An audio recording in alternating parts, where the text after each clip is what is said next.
What is up, guys? I'm ExxotikGaming, and today I am back with another Super Mario Sunshine. Wait, hold on a second. I just said Super Mario Sunshine. God dang it! I already messed up within the first 2 seconds. But anyways, this is not Super Mario Sunshine. This is Pixel Gun World. Yes, I'm back with another. Ow! God dang it! I hit my hand. I'm back with another one of these videos, and I don't really have anything super specific that I want to talk about today. So I guess what we're going to do is right off at the start here, jump into a battle here, and see what's going to happen in this video.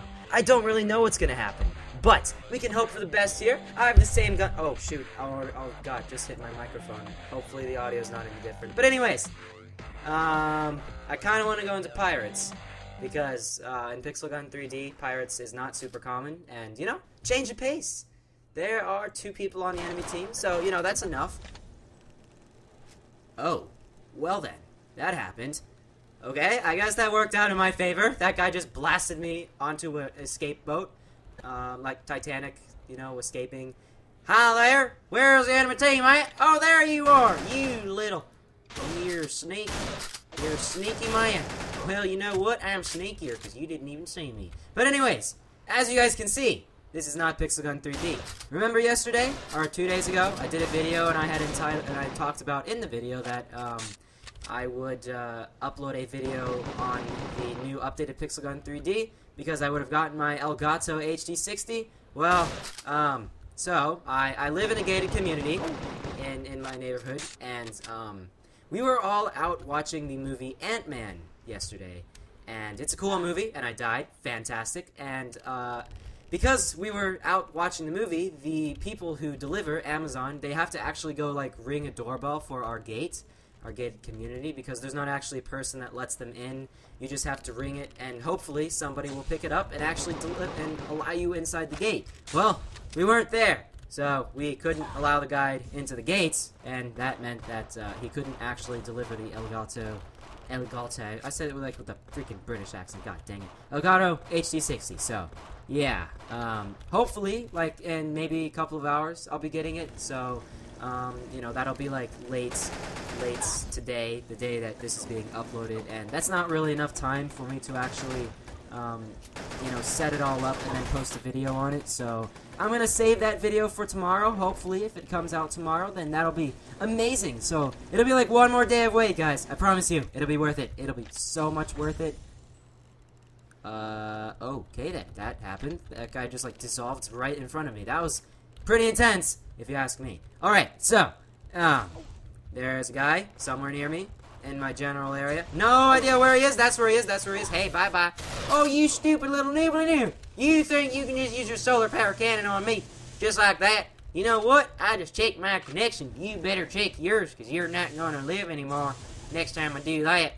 Alright, that guy just, like, used his solar power cannon and completely annihilated them. That was a pretty impressive move. He killed, like, 2 in 1 shot. Very good. Very good job. I'm gonna not be able to handle this. Oh my god, this is getting so annoying right now, this guy. This guy needs to stop. You need to stop. Stop it. Now. Right now. Stop it. God dang it. Alright, okay, so, should I talk about some stories from my trip? Dear Lord, I need to start thinking of some stories, because I'm gonna tell you guys so many stories about my whole big vacation thing. When I was in Cambodia, first thing, we were driving down the road. We were driving from the capital of Phnom Penh all the way to the border with Cambodia and Vietnam. It was like a 4.5-hour drive to the border, because in Southeast Asia, they have not the best roads out there in the entire world. So, it was very rickety. I got a headache, like, within the first 2 minutes. It was annoying, and then I had to live for, like, 4.5 more hours like that. But I'm alive, and it was a funny story. But, once we got there to the border, we were trying to cross over into Vietnam, but all of our visas were messed up by 1 day. So that was a really, really big problem, and we were just like, oh shoot, how are we going to actually get into the country? Because our trip director was not actually with us at that time. He had to go a separate way into Vietnam. His visa was made so he could only travel into the country by air. And we were traveling by land. That's what we had to do. We could not actually fly into, like, Ho Chi Minh City. So we actually had to cross the border by foot. So we got there to the border, and the problem was we couldn't actually cross because our visas were all screwed up. So we were just like, dang it, this is gonna be a big problem, isn't it? And it was. So our trip director, it's like a secondary trip director who was with us, was just like, all right, I got things under control. You guys just cross over and just wait there in the building, which there was a building that was there, and we just kind of waited there, and we were just sitting there kind of wondering what the heck she was doing, because we really had no idea at all what she was doing. And later on, we found out she was actually like bribing the people on the Vietnam side to try to get inside the border, and it worked. It was like $80, but she got all of us on into the border into Vietnam, but she actually had to bribe us into the country, which is very funny because I mean, well, we saw that happening about like at least 30 times before. Can you please stop with your? Okay, you know what? I'm leaving this match. But like at least 40 times as we were waiting in that building, we just saw these guys coming up with their little motorcycles with like 10 million boxes of like fish in them, and all they did was they just like drove up, threw 100 at them, and then just continued right along. And it was pretty interesting. Pretty interesting. Anyways, let's think of some more stories. Shall I? Shall we? Shall I? Let us try to think about other stories that we have. Oh yeah, pretty much the majority of the foreigners in those countries were from Russia, surprisingly. So, you know, maybe you guys who are actually from Russia have visited there. Not entirely sure exactly why that's the majority country. Actually, well, the majority of the people that are from there that are not from Vietnam are from China, just because China is super close. But I probably don't have many subscribers from China, just because YouTube's blocked in China, in case you guys didn't know. YouTube's blocked in China, Google's blocked in China, Snapchat's even blocked in China, Facebook, Instagram, tons of things are blocked there. I should know, because I went there 2 summers ago. Yes, if you guys remember, I went to China. This was like my secondary trip. I'm gonna probably even do another big trip like this next summer. Just giving you guys a heads up so you know, like, you know, the whole big ordeal where I'll do like 1 video every 5 days or so. But it won't be for like 365 days from now. So you'll have like so many videos you won't even be able to handle it before then. And the 2 trips I'm thinking of doing next are going to be a trip to Indonesia, which would be really, really cool. And also, it's kind of like, it's not really backpacking, but they call it a backpacking trip to the countries of Laos, I don't really know exactly how you would pronounce it, Laos, and to Myanmar, Burma, however you would like to call the country. And if I could go to those 2 countries, that would be so cool. I've heard so many stories from Burma. It's one of the Burma and Laos. They are some of the most secretive countries out there in the world. Like very, very few people travel to those countries. They're I mean, it's not like bad like North Korea, but they're kind of secretive like North Korea. You know how North Korea, very, very few people ever visit those countries. It's like that with those because they're very secretive and not a lot of people are actually allowed into the country. So if I could visit those countries, that would be super, super cool. But anyways, yes, let's think of some more stories that I have. What are some more stories that I have here? I have no idea, actually. I guess what we should do is start off from the very beginning. New Zealand.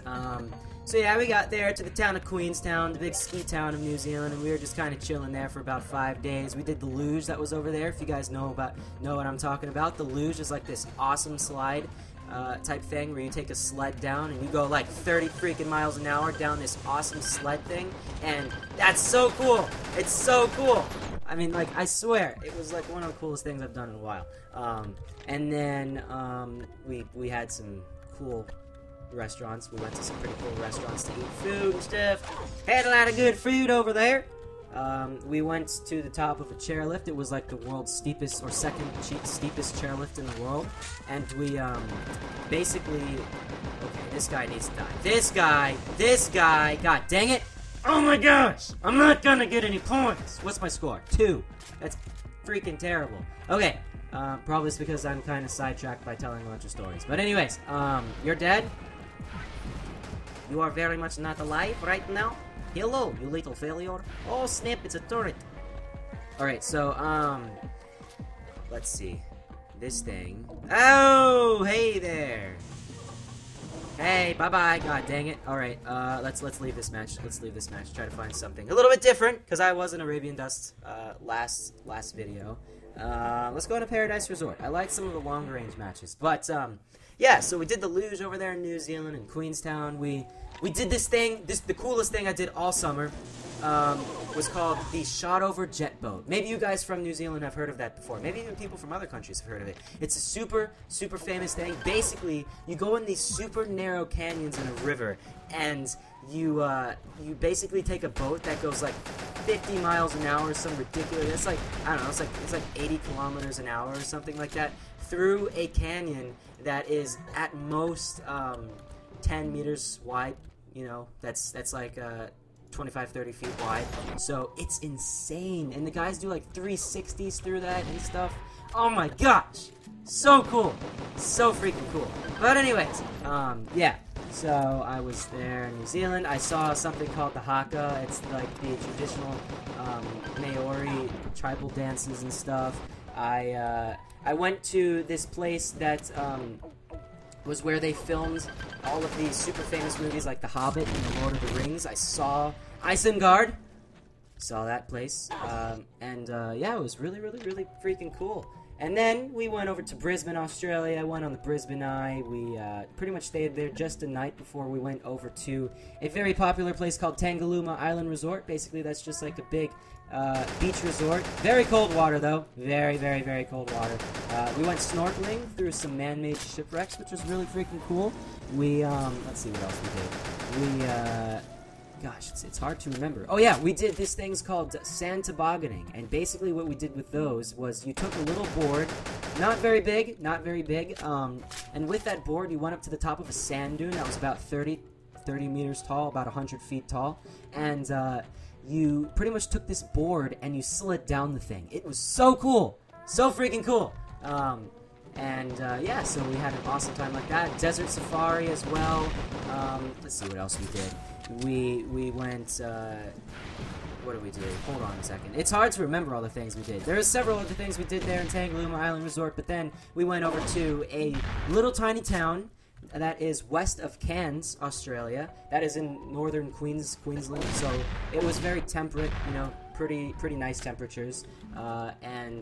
We went to this tiny town called Yungaburra, where we pretty much worked at this place called Eagle's Nest, which was also the tallest town in Queensland, a town called Ravenshoe.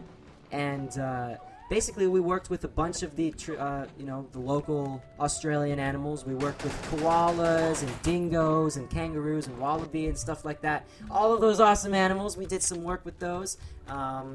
And, you know, I got to hold a koala, which was probably the coolest thing ever.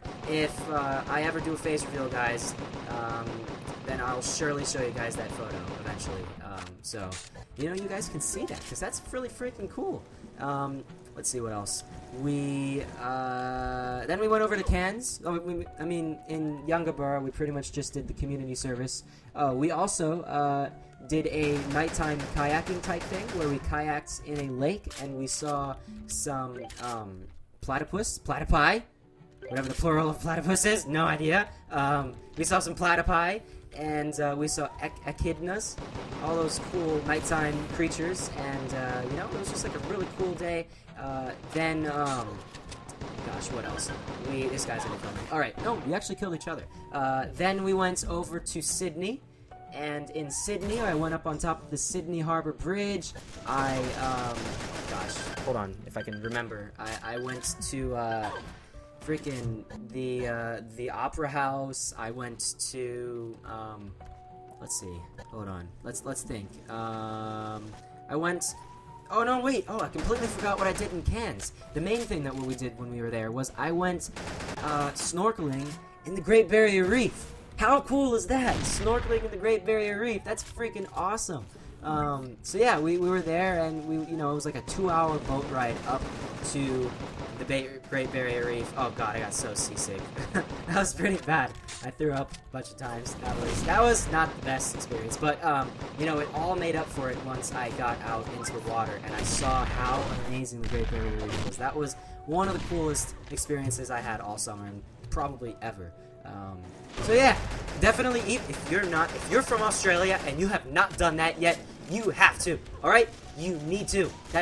Put that on your to-do list. Dear Lord, if you've not done that yet. Even if you're from the US and you've not done that, you have to do it. But anyways, in Sydney, we walked through the streets a bit. We saw some things like the Anzac Memorial. We saw a lot of famous areas within Sydney. And then we went over to Bangkok. And actually, you know what? I am almost done for the video. I've actually recorded for quite a bit already. So you know what I'm going to do? I'm going to save this next whole half of the trip in Southeast Asia, explaining the trip, for the next video that I will do on Pixelgun World. So you guys get to have 2 full videos of me explaining my trip, and then however many other videos I want to do where I'm just going to tell funny stories throughout the rest of the video. So yeah, I hope you guys did enjoy me telling my story of my amazing trip to New Zealand and Australia. In the next video, we'll tell the next half of my trip. So yeah, if you guys did enjoy this video, then be sure to hit that like button, comment, favorite, and subscribe for some more Pixelgun World videos. And, you know, it'll only be like 1 more day now before the Pixelgun 3D video will come out. So